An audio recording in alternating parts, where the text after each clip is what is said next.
Lucas 4, 16, y vamos a ver hasta el versículo 30. ¿Sí? Voy a dar lectura rápidamente, espero que ustedes tengan su Biblia abierta en ese lugar. Dice así: vino a Nazaret, donde se había criado, y en el día del reposo entró en la sinagoga, conforme a su costumbre, y se levantó a leer. Y se le dio el libro del profeta Isaías, y habiendo abierto el libro, halló el lugar donde estaba escrito: el Espíritu del Señor está sobre mí, por cuanto me ha ungido para dar buenas nuevas a los pobres, me ha enviado a sanar a los quebrantados de corazón, a pregonar libertad a los cautivos y vista a los ciegos, a poner en libertad a los oprimidos, a predicar el año agradable del Señor. Y enrollando el libro, lo dio al ministro y se sentó. Es interesante, ¿no? ¿Qué tal sería si yo leo el libro y a la hermanito está, me siento? Y yo quería explicar, ¿cómo se va a sentar este hermano? Ya se está creyendo demasiado. Podemos seguir el ejemplo del Señor Jesucristo. Miren, dice que después de haber leído el libro, lo dio al ministro y se sentó. Y a los ojos de todos en la sinagoga, y los ojos de todos en la sinagoga estaban fijos en él. Y comenzó a decirles, sentado él está, y dice: hoy se ha cumplido esta escritura delante de vosotros. Miren la reacción, dice: y todos daban buen testimonio de él, y estaban maravillados de las palabras de gracia que salían de su boca, y decían, ahí está, ¿no es este el hijo de José? Él les dijo: sin duda me diréis este refrán: médico, cúrate a ti mismo. De tantas cosas que hemos oído que se han hecho en Capernaum, haz también aquí en tu tierra. Y añadió: de cierto os digo que ningún profeta se acepta en su propia tierra. Y en verdad os digo que muchas viudas había en Israel en los días de Elías, cuando el cielo fue cerrado por 3 años y 6 meses, y hubo una gran hambre en toda la tierra. Pero a ninguna de ellas fue enviado Elías, sino a una mujer viuda en Sarepta de Sidón. Y muchos leprosos había en Israel en tiempo del profeta Eliseo, pero ninguno de ellos fue limpiado, sino Naamán el sirio. Al oír estas palabras, todos en la sinagoga se llenaron de ira, y levantándose le echaron fuera de la ciudad y le llevaron hasta la cumbre del monte sobre el cual estaba edificada la ciudad de ellos, para despeñarle. Mas él pasó por el medio de ellos y se fue. Que el Señor bendiga esta porción en nuestros corazones, hermano. Amén. Vamos a orar. Padre bendito, queremos darte gracias esta mañana, porque has permitido que podamos bendecir tu nombre, adorarte, reconocer que si no fuera por tu gracia, ¿dónde estaríamos? Si tú no hubieras entregado a tu Hijo, ¿dónde estaríamos, Señor? Perdidos tal vez en vicios, en adicciones, pero tú nos has salvado, tú nos has redimido. Y ahora, Señor, tú nos has permitido leer tu palabra. Que tu Espíritu Santo sea guiándome en el estudio para poder expresar a mis hermanos lo que tú me has dado, Señor. Te ruego que tú nos ayudes a entender que la semillita que va a caer en nuestros corazones sea de bendición y utilidad para nuestras vidas. Queremos depender absolutamente de ti. Nos encomendamos en tus manos, en el nombre de Cristo Jesús te damos gracias. Amén. Muy bien, hermanos, ahora sí empezamos con un golpe. ¿Cómo se dice? Sí. Ahí está el data, ¿no? Vamos a ver, como de costumbre, algunas imágenes. Quiero que me digan ustedes qué piensan que es esto. ¡Wow! ¿Qué será eso? Es un lugar que está a la orilla y a ver, ¿dónde está esto? Quiero mostrarles algo, sí. Ya. Es un lugar a la orilla del mar de Tiberíades. Acuerden, las que toman, ese es un lugar a las orillas del mar de Tiberíades. El Señor Jesucristo nunca estuvo en esa orilla. Él estuvo en la orilla del mar de Galilea. ¿Amén? No, mar de Galilea y el mar de Tiberíades es lo mismo. Acuérdense. Y cuando diga el mar de Genezaret, también es lo mismo. Ahora, entonces, el Señor estuvo rodeando el mar de Galilea, o de Genezaret, o el mar de Tiberíades, que es lo mismo. Qué increíble, ¿no? No sé por qué, pero Dios ha decidido que se nombre así. Y cuando hablamos del mar, ¿qué te imaginas? ¿Que es un mar? Tampoco es un mar, es un lago. Increíble, o sea, tomen en cuenta esto. Cada vez que hablemos del Señor Jesucristo rodeando el mar, no estamos hablando de mar realmente, estamos hablando de un lago, como el lago Titicaca. Aunque el lago Titicaca es mucho más extenso, este no. Tiene como 14 kilómetros y 8 kilómetros. Esa es la extensión de este mar, de este lago que le llaman mar. ¿Está claro? ¿Ya? Ahora, ¿por qué estoy mostrando esta imagen? Aquí estaba la ciudad de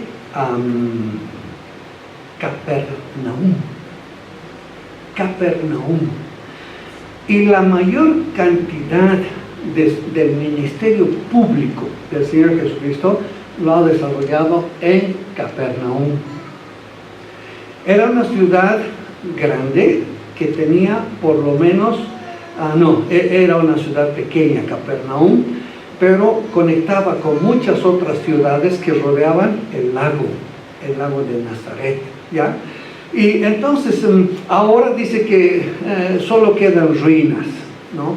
No han construido sobre lo que había antes otra ciudad como la que vamos a ver a continuación. Entonces, estamos viendo que lo que quedó ruinas un ratito, estamos viendo, sí, de Capernaum, muy bien, Capernaum. Ahora, ¿en qué región estaba esta ciudad? En la región de Nazaret, Galilea. Esto tengo que explicarles bien. Cuando hablamos de la región, estamos hablando como el departamento, ¿no? El departamento de Cochabamba, en el departamento de Cochabamba está Quillacollo, Arque, ¿no? Pero no podemos decir que en el departamento de Cochabamba está Uyuni, ¿no es verdad? Entonces miren, aquí está la región de Galilea. Luego abajo en el mapa está la región de Samaria. Y después está la región de Judea. O sea, y aquí está el río Jordán, el mar de Galilea, y baja el río Jordán hasta el mar Muerto. Qué lindas lecciones nos da la geografía. Por ejemplo, el río Jordán viene del monte de Hermón. Es como el Illimani. ¿Sí? Y da sus aguas, y cada vez que hay lluvia se congelan más aguas y viene el río caudaloso, el río Jordán en una temporada, y alimenta al mar de Galilea, y el mar de Galilea bondadoso da sus aguas al mar Muerto, y el mar Muerto, ¿a quién le da sus aguas? A nadie. Él es egoísta, es el mar Muerto. Dice, agarra agua, y se estancan las aguas, y es un mar muerto, no hay vida. Esta es una lección para nosotros. Cuando Dios te bendice, bendice a otros. Si tú puedes dar a alguien, es porque Dios te ha bendecido a ti. Y si tú te tienes, lo que es mío, me ha costado mi trabajo, puede ser como el mar muerto. Increíble, ¿no? Ya miren, estamos sacando lecciones sin querer, estamos sacando lecciones. Entonces, estamos hablando de la región de Galilea, Samaria y Judea.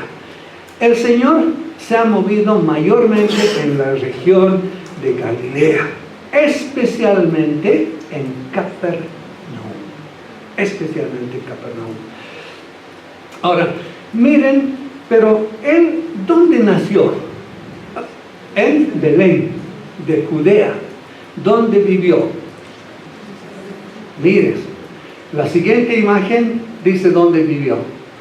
Él vivió en Nazaret. No se olviden.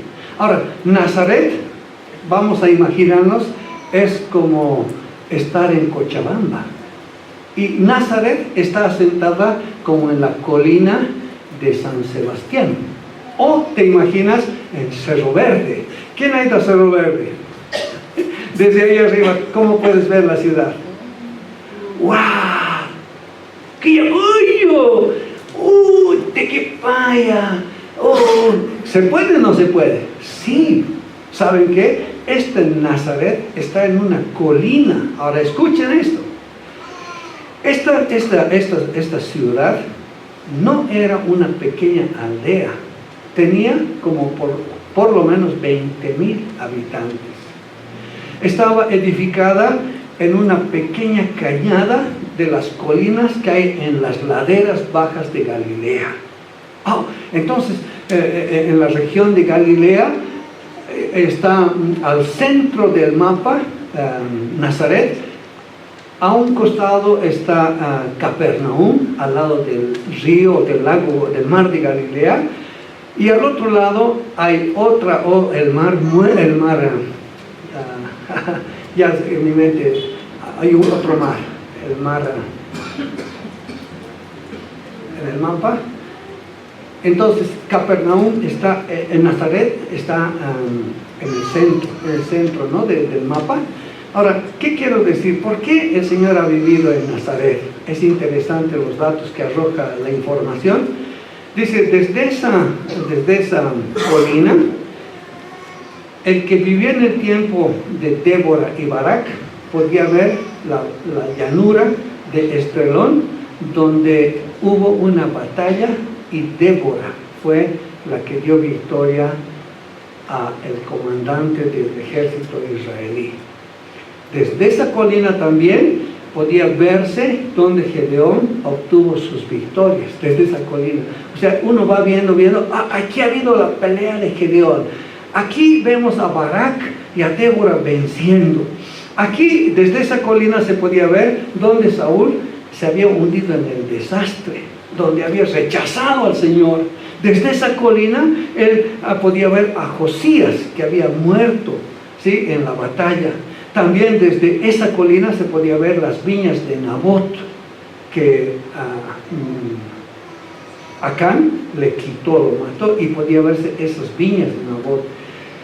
Fue desde esa colina donde desde esa colina donde se podía ver donde Jehú había matado a Jezabel. Esa colina era se podía ver muchos hechos de la historia acontecidos y que desde ese lugar se podía avisorar. Entonces el Señor fue a vivir a Nazaret.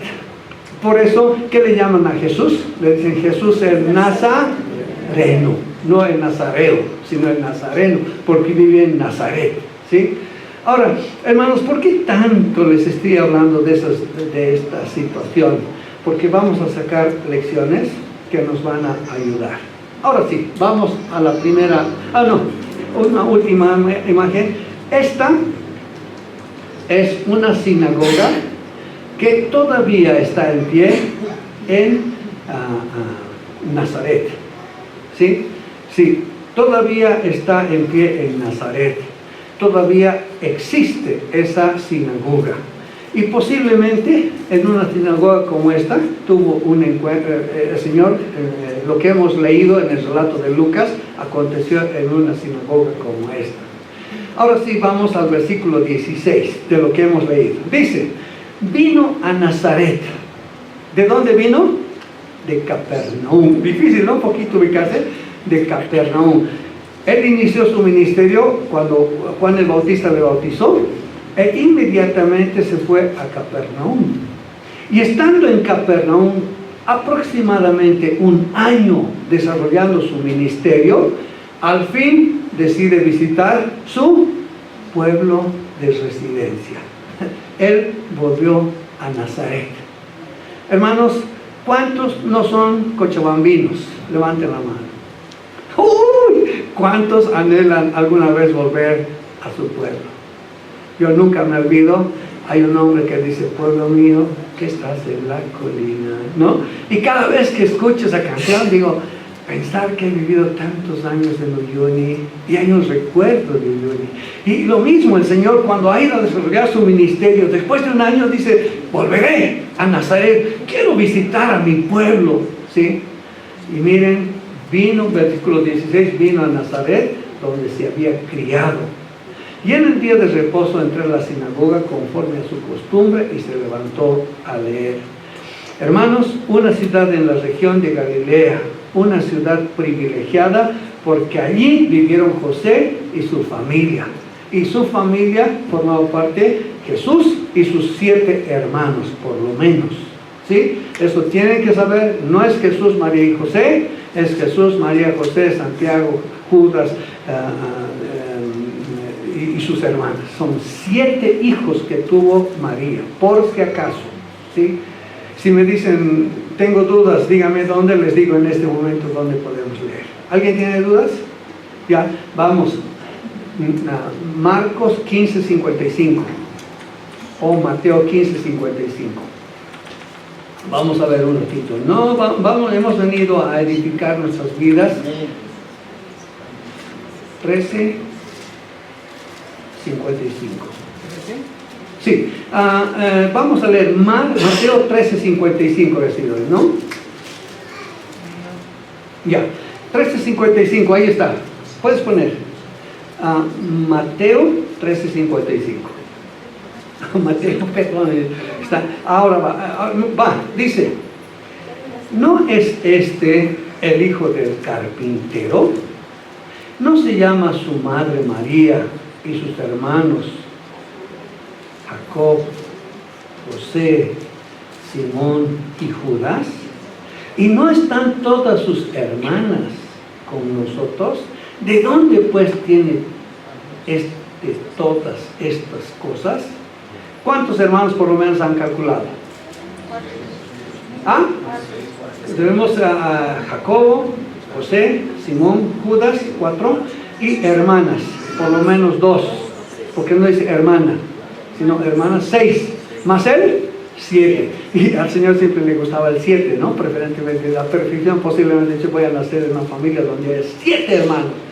María tenía hijitos y ya los ha criado, y muchos de sus hermanos no creían en él hasta que vieron obrar al Señor. Entonces, ahí está, he respondido su pregunta. Bíblicamente él tenía hermanos, ¿sí? Ahora, volviendo a lo que estábamos considerando, dice que él fue a Nazaret después de un año de su ministerio afuera, en Capernaum, hizo residencia.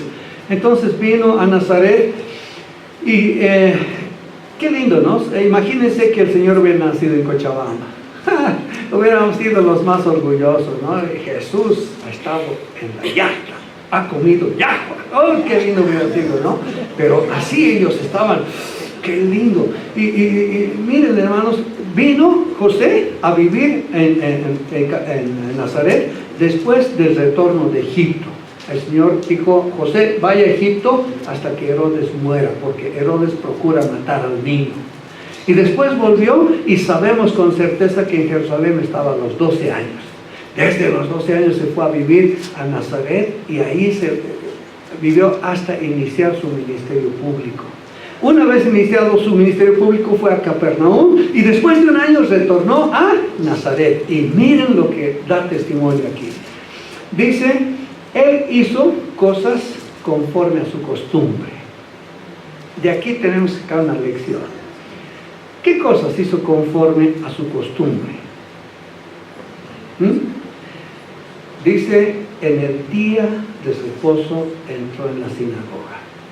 Hermanos, para Israel, el día más especial era el día del reposo.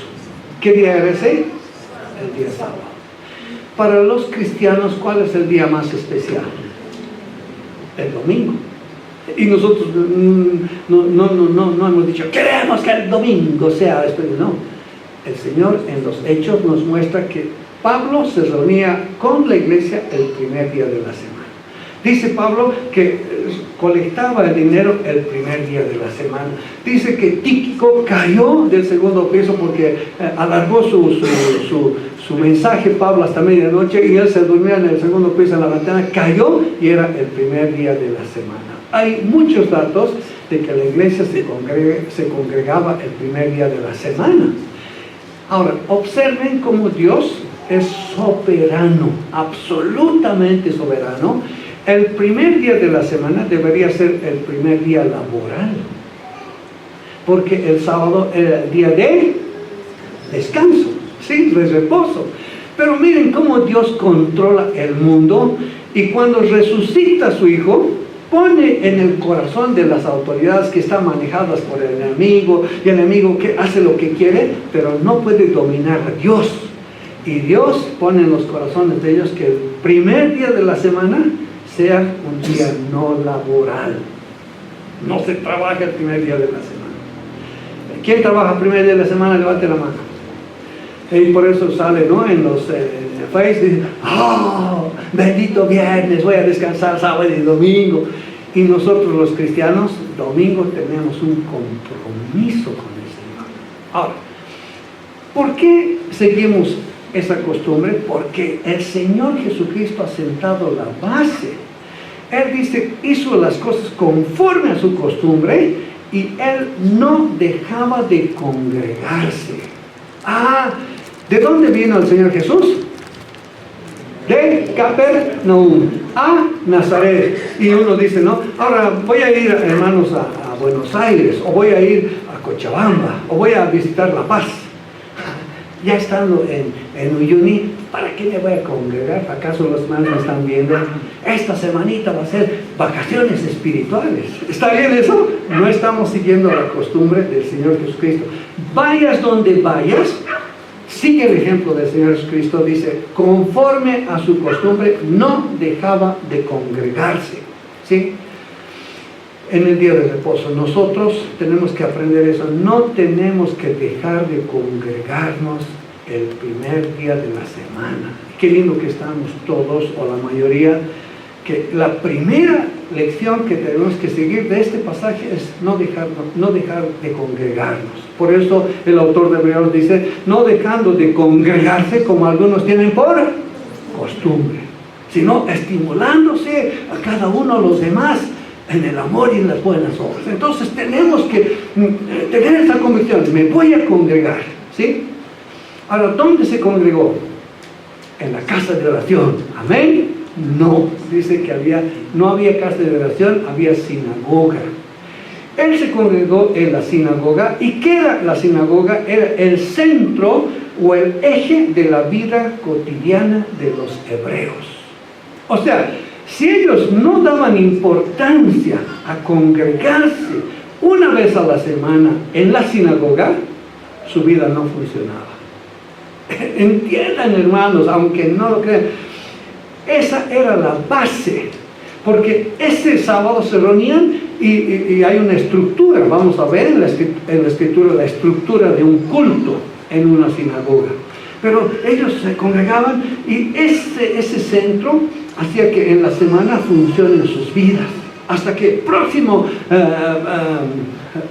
el día de reposo otra vez tenían que reunirse, y el Señor aprovechaba ese día para congregarse con los que en ese tiempo se reunían en la sinagoga. ¿Ya? La sinagoga era el centro de adoración de los israelitas.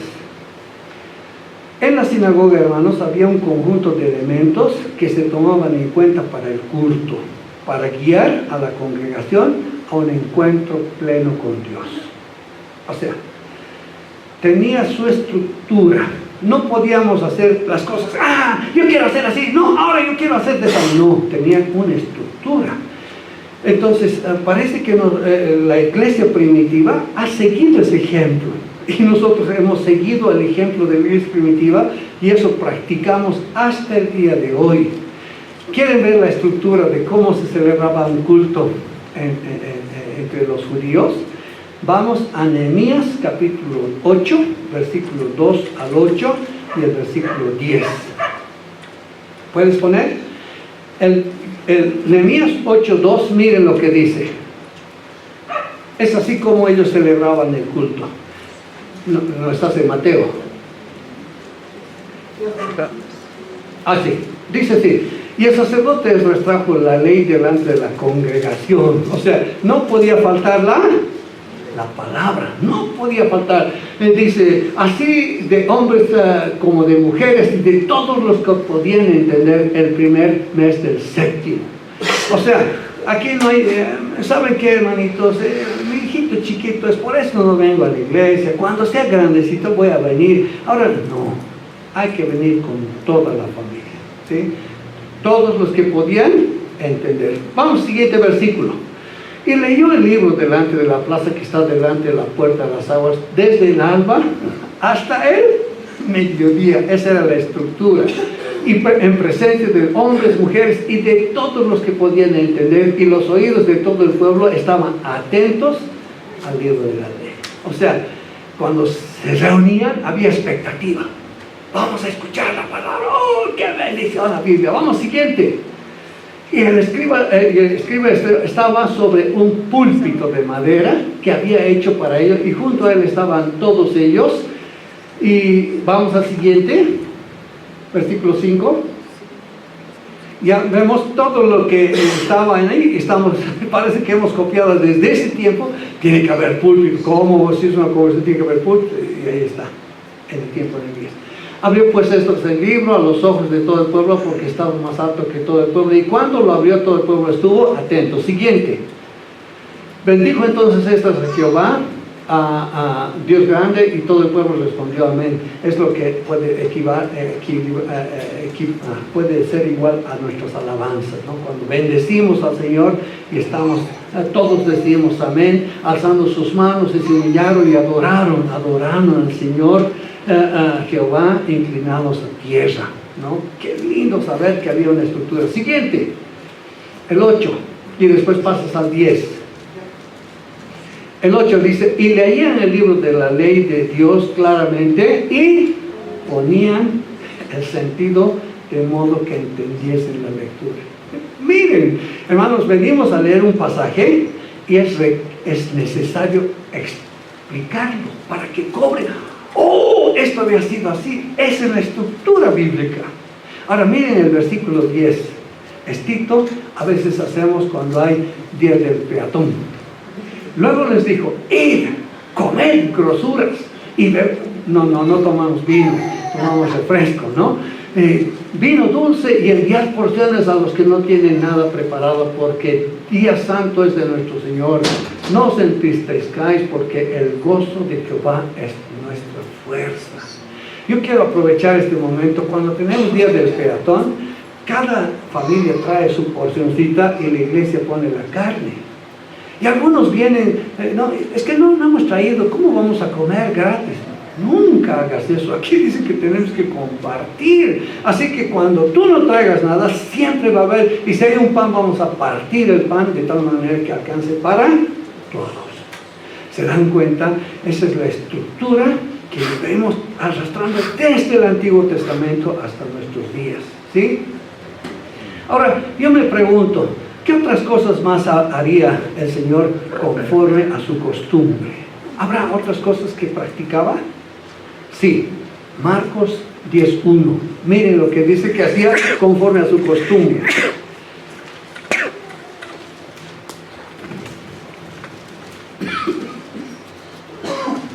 Ahí va.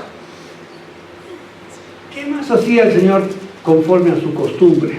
Levantándose, vino a la región de Judea y al otro lado del Jordán, y vino el pueblo a juntarse a él, y de nuevo les enseñaba como solía. Él no dejaba de compartir la palabra. Entonces, para compartir la palabra, ¿qué tiene que pasar en tu vida? Voy a poner en práctica ahorita, a ver.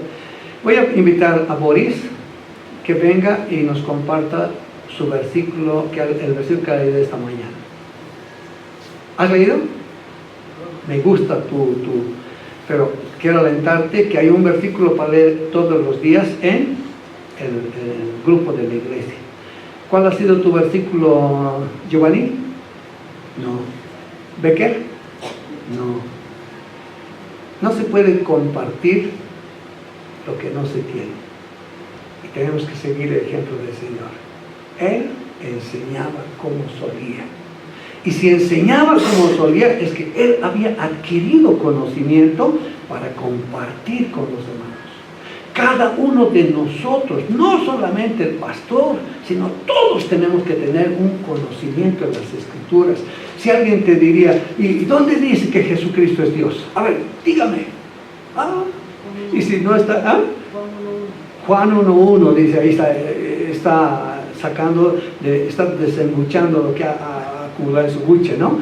Tenemos que hacer eso, ¿sí? Ahora, ¿qué más hacía conforme a su costumbre? Lucas 22:39. Lucas 22:39, mire. Uy, eso tarda un poquito, ¿no? Ya, vamos. ¿Ya está? Dice, y saliendo se fue como solía al monte de los olivos, y sus discípulos le siguieron. ¿Qué hacía como solía? Oraba. Compartía la palabra porque asimilaba la palabra y oraba. Ahora, eso es lo que nosotros estamos viendo. Hay un incremento de asistencia a la noche de oración. Pero quisiéramos, este jueves hemos dicho, quisiéramos alentar a los hermanos, todos los que vienen a la escuela dominical, que no es solo la escuela dominical, la reunión que tiene la iglesia. También tenemos noches de oración. Y nosotros somos discípulos del Señor Jesucristo. Dice, a los discípulos se les llamó cristianos por primera vez en Antioquía. Hechos 11:26. Aunque parezca que estamos perdiendo tiempo, no estamos perdiendo tiempo, estamos asimilando lo que dice la Biblia. Hechos 11:26, miren hermanos.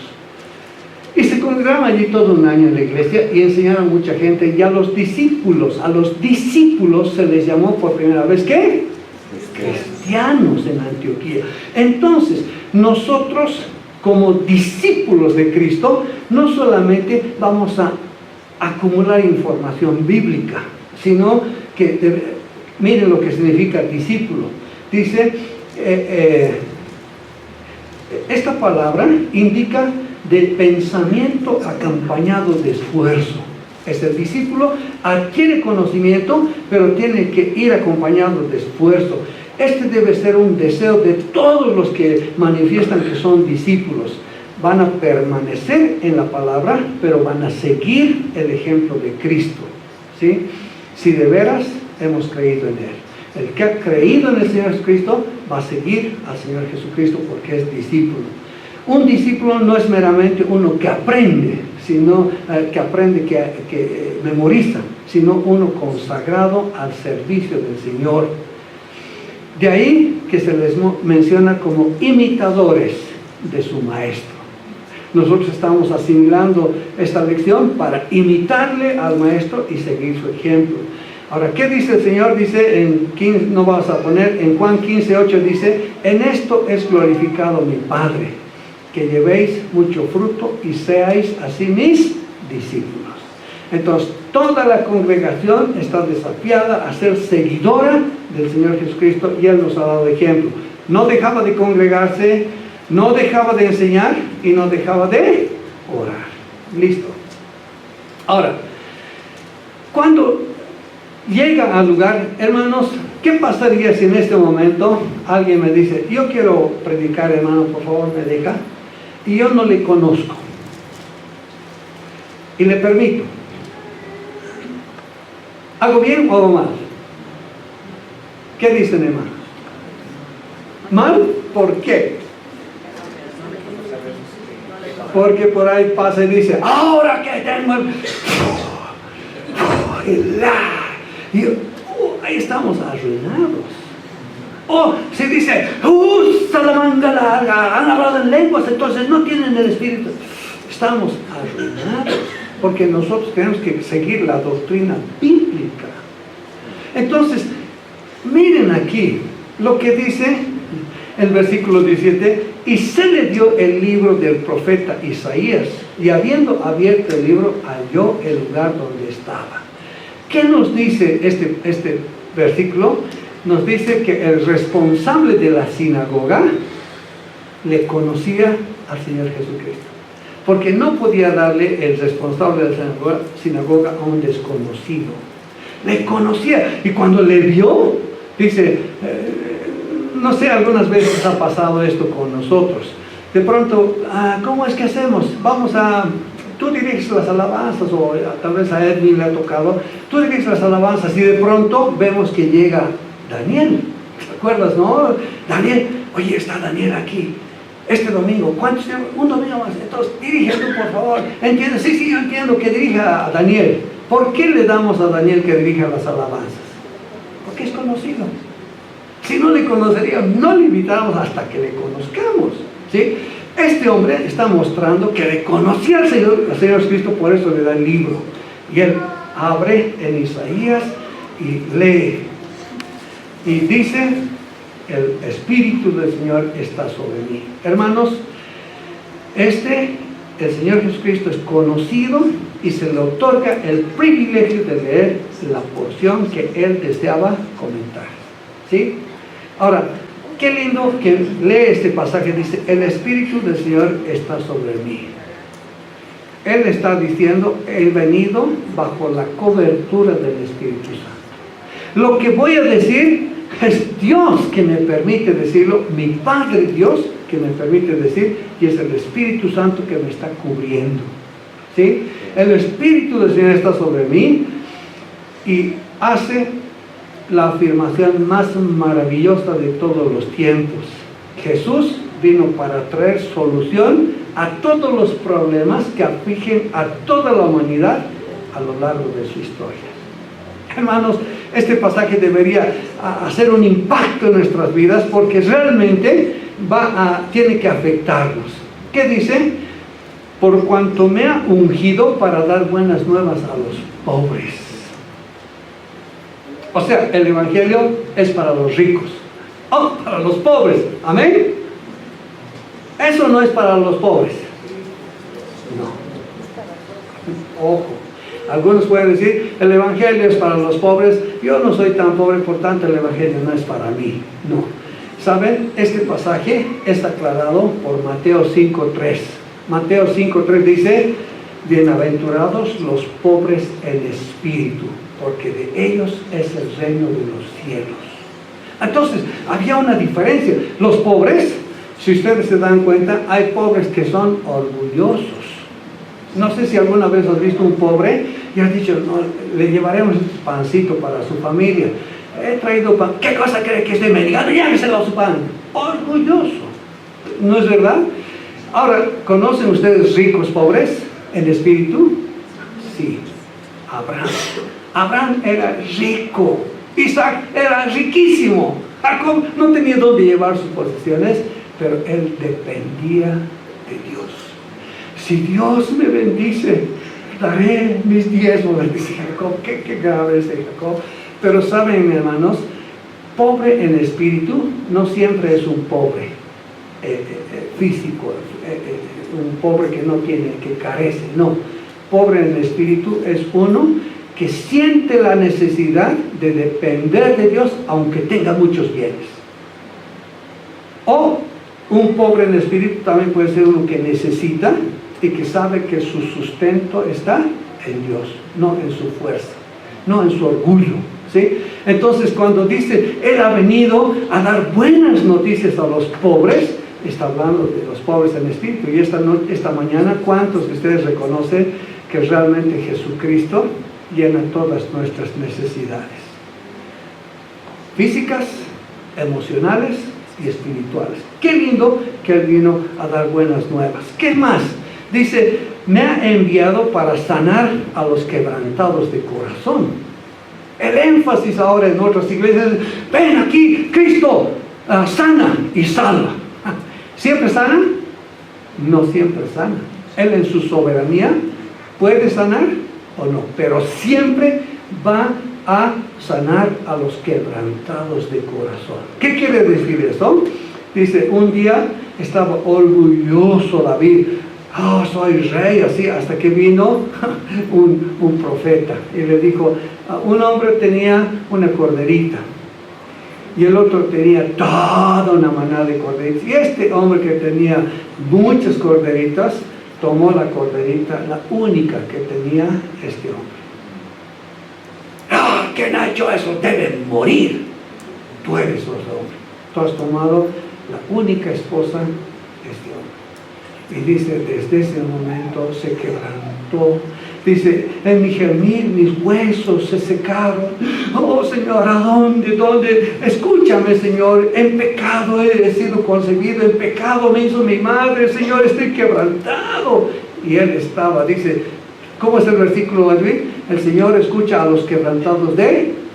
Han hecho memorizar en la escuela bíblica. Dice, a ver todos los que han estado en la escuela bíblica. Dice, el corazón renueva, oh Señor, en mí un corazón nuevo. Crea en mí, oh Dios, un corazón nuevo y renueva un espíritu recto dentro de mí. Él ora así porque estaba hecho pomada, se secó, dice él, estaba enfermo. Él ha venido a sanar a los quebrantados de corazón. ¿Qué más? Dice, él ha venido a pregonar libertad a los cautivos. Hermanos, no saben cuánto afecta en la noche de evangelismo el que vamos a la plaza y decimos, hay adictos al alcohol, hay adictos a la droga, hay adictos a la pornografía, y es notorio que ellos están cautivos en ese tipo de adicción. Él ha venido a dar libertad a los cautivos. ¿Qué más dice? Vista a los ciegos, aquellos que sufren de algún padecimiento. Él ha venido a calmar su sufrimiento. Él ha venido a poner en libertad a los oprimidos. Ustedes van a darse cuenta que puedes estar gozoso de ahora, vamos a ir a comer algo ya, y de pronto, ¡pum!, te acuerdas de una cuenta que tienes que pagar mañana. Oh, listo. O sabes que tienes que arreglar una discusión que has tenido con alguien, inmediatamente te oprime. Él ha venido a dar libertad a los oprimidos. Y por último dice, a predicar el año agradable del Señor. Hermanos, qué lindo saber que Él vino a dar todas estas cosas a todo el que necesita de Cristo. Y termina, dice, hoy se han cumplido la escritura delante de nosotros. Hermanos, él no ha citado todo el pasaje completo, porque en el pasaje completo de Isaías 60 dice, se ha cumplido la escritura delante de vosotros y el día de venganza de nuestro Dios. Ese es el pasaje completo. ¿Qué ha querido? Solo citar las buenas nuevas, porque este es el tiempo de las buenas nuevas. Y el que rechaza las buenas nuevas, más allá, va a tener que confrontarse con el juicio de Dios, que va a ser implacable, sin misericordia. El que rechazó a Cristo va a ser condenado, ¿sí? Muy bien, el tiempo ha transcurrido. Vamos a ver un puntito más, por favor. Sí. Esa es la lección. Y ya vemos, demostró sus buenas costumbres en primer lugar, y en segundo lugar, dice, confrontó reacciones inesperadas e inapropiadas. Versículo 42. Todos daban buen testimonio de él, ¿sí? Y estaban maravillados de la palabra de gracia que salía de su boca, y decían, ¿no es este el hijo de José? Hermanos, cuando le escuchan hablar al Señor Jesucristo, dice que estaban maravillados. ¿Cómo puede ser una persona que está maravillada de escuchar su mensaje, pero a continuación le agarran, le llevan y lo quieren despeñar? ¿Por qué? ¿Por qué? Y la explicación, este rechazo absoluto que hay de él, es porque le cita las Escrituras. Ellos querían manejar al Señor Jesucristo a su voluntad. Dice, allá en Capernaum has hecho muchos milagros. Aquí muestra los milagros que has hecho. Y el Señor Jesucristo va a someterse a lo que los hombres dicen. Muchas veces nosotros decimos, no voy a aceptar por no ni petición. Sana a esta persona. Estamos locos. El Señor es soberano, ¿sí? Entonces Él dice, no, un ratito. Hubo una viuda en Sarepta, y esa viuda era mujer. Su tragedia, la tragedia de esta mujer, no podía haber una vida más trágica. Una mujer que no tenía valor para los israelitas, era viuda, ningún israelita quería tener nada con ella, y era gentil. Y ellos, ¿cómo? ¿Tú no vas a ayudarnos a nosotros? ¿Y estás diciendo que vas a prestar atención a los gentiles? Y a continuación cita a un hombre que no era israelita, que era sirio, y para colmo era leproso. Ustedes saben que los israelitas tenían que considerar a los leprosos inmundos. Esas dos citas del Antiguo Testamento exacerban los ánimos de los judíos y procuran matarle. Hermanos, yo no sé, pero hasta dónde nosotros podemos llegar a ser soberbios y no tomar en cuenta al Señor. Por eso Dios dijo, este es mi hijo amado, a él óiganle. No se inventen ustedes, sino que oigan a él. Ahora, quiero terminar con esto. Hermanos, dice la Biblia en este pasaje que ellos todos en las sinagogas se levantan y le llevan fuera de la ciudad. Le conducen hasta la cumbre del monte sobre el cual estaba edificada la ciudad de ellos para despeñarle. A un principio maravillados, después quieren matarle, quieren despeñarle. Y el Señor se deja llevar. Increíble la misericordia del Señor, dejarse conducir hasta la cumbre para despeñarles. Lo mismo pasa en este tiempo. ¿Cuánta gente está maldiciendo el nombre de Cristo? Me gusta mucho que un predicador sale y dice, ¿usted habla mal de Cristo? Sí, muchas veces. A ver, hable mal de su madre. ¿Cómo pues? Yo le respeto. Si a su madre respeto, ¿por qué no respeta a Dios? Muchas veces nosotros hacemos así. Y este Señor, nuestro bendito Señor, se deja guiar, pero muestra su todo poder. ¿Cómo? Mostrando que aunque le han llevado a la cumbre, Él dice, el versículo 30, mas Él pasó por en medio de ellos y se fue. No dejó que lo despeñen porque no era su tiempo. Iba a llegar el tiempo en que Él iba como cordero, va a ser conducido hasta el matadero. Todo eso lo hizo por amor a nosotros. Ahora, quiero terminar con esto, hermanos. Hemos visto que Él va a visitar a Nazaret. En el Nuevo Testamento no hay más registro de que vuelve a Nazaret. Nunca más. Ellos perdieron la oportunidad. Esta mañana me gustaría que todos nosotros, si hemos estado atentos a la enseñanza, el Señor ha tenido misericordia de nosotros. Él no quiere que nos dejemos de congregar, Él no quiere que dejemos de orar, Él no quiere que dejemos de enseñar su palabra, y precisamente esta noche tenemos que ir a dar testimonio de cómo el Señor nos ha salvado. Quisiera invitarles a todos que puedan ir allá y puedan ser parte del equipo de evangelismo, ¿sí? Terminamos orando, dándole gracias a Dios, porque hemos descubierto que el hombre puede estar amándole al Señor en un momento, admirándose de su enseñanza, pero a los pocos momentos está queriendo deshacerse de él. Que eso no pase en nuestras vidas. Amén. Podemos ponernos de pie, hermanitos, por favor, y vamos a orar.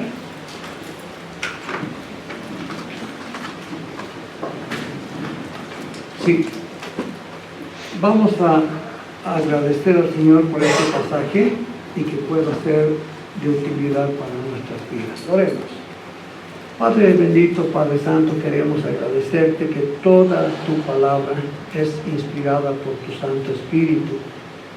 Y gracias te damos, Señor, que a veces tu palabra es como una espada y habla a nuestra conciencia, nos redarguye, Señor, en las cosas que nos falta ajustar en la vida.